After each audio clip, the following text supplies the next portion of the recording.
আমরা যে সংস্কারের কথা বলছি, এই সংস্কারের আইডিয়াটা কিন্তু হাওয়া থেকে আসে নাই। গত 15 বছর ধরেই সংস্কারের কথা কিন্তু আমাদের রাজনৈতিক দলগুলো এবং আমাদের যারা সিভিল সোসাইটি আছে তারাই কিন্তু বলে আসতেছিল।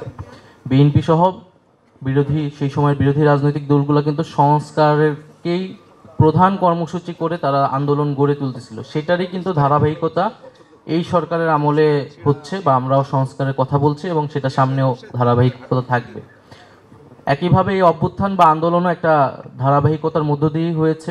15 বছর লড়াই সংগ্রাম যারা করেছেন তারা একটা প্রেক্ষাপট হয়েছে। আবার একই সাথে বিশ্ববিদ্যালয়গুলোতে 2018 সালের পরে যে ছাত্র আন্দোলন শুরু হয়েছে বিশেষ ধরনের, তার একটা ভূমিকা এখানে ছিল। তো আমার কথাটা হচ্ছে যে যারা এই আন্দোলনে জীবন দিয়েছে, যারা আহত হয়েছে, যারা হাত পা চোখ হারিয়েছে, তারা কিন্তু তাদের যে করণীয়টা সেইটা তারা আসলে করে ফেলেছে। তাদের সেই আত্মত্যাগটা তারা করে ফেলেছে। এখন আমরা যারা জীবিত আছি আমাদেরকে আসলে এই আন্দোলন বা অতীত দিয়ে নয়, বরং বর্তমান দিয়ে আসলে মূল্যায়ন করা হবে। আমরা যারা জীবিত আছি আমরা এখন আসলে কি করতে পারছি এবং ভবিষ্যৎকে কোন দিকে নিয়ে যাব। তো আমার আহ্বান থাকবে যে সকলেই যাতে আমরা সেই দিকে মনোযোগ দিই, যে আমরা আসলে বর্তমানে আমরা কি করতে পারছি এবং ভবিষ্যৎ কিভাবে গঠন করতে পারছি। তৃতীয়ত আমরা মনে করি যে যে আমাদের যে বৈদেশিক নীতি, আমাদের ফরেন পলিসি, সেই ফরেন পলিসিতে আমাদের আসলে ঐক্যমত প্রয়োজন।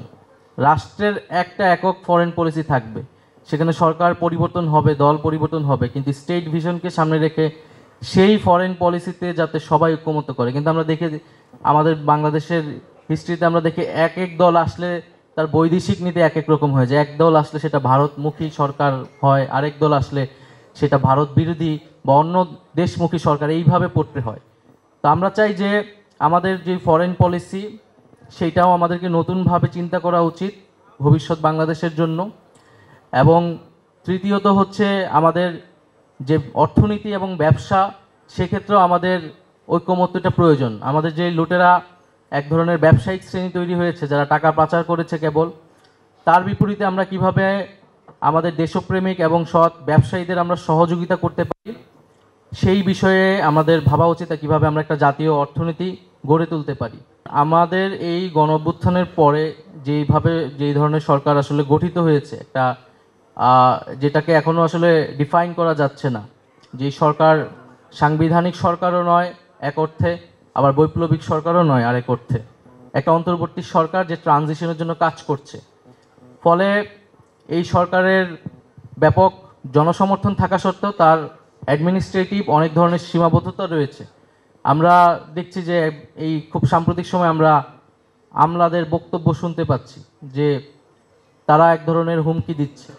তো এইটার একটা সাহস তারা তো পেয়েছে বিগত সময়গুলোতেই। আমরা দেখছি যে আমলাদেরকে কিভাবে শক্তিশালী করা হয়েছে, আমলাতন্ত্রকে, এবং আমলাতন্ত্র নির্ভরতাকে কাজে লাগিয়ে ফ্যাসিজম তৈরি করা হয়েছে। এটা নেক্সট উইকেই এটা খুবই কঠোর পদক্ষেপ আসবে। যারা এরকম আন্দোলনের নামে চাকরিবিধি লঙ্ঘন করছে তাদের বিরুদ্ধে অবশ্যই ব্যবস্থা নেওয়া হবে। এবং এবং আমাদেরকেও আমরা বলছি যে এখন সময় জনগণকে সেবা দেওয়ার, আমাদের যে গণতান্ত্রিক ট্রানজিশনটা সেইটাকে সঠিকভাবে করতে সহায়তা করার। আন্দোলন খেলা কিংবা তাদের গোষ্ঠী স্বার্থে রক্ষার জন্য কিন্তু এত মানুষ জীবন দেয়নি।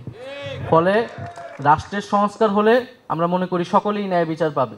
সেই সংস্কারে তাদেরও মত থাকবে, তাদের কথাও শোনা হবে। কিন্তু একটা সংস্কারের মত আসলে তারা যেই রিয়াকশনটা দেখিয়েছে, এটা আমরা মনে করি শুধু এটা তো তাদের নৈতিকভাবেও ঠিক হয়নি এবং তারা বিধিগতভাবেও অনেক লঙ্ঘন করেছে।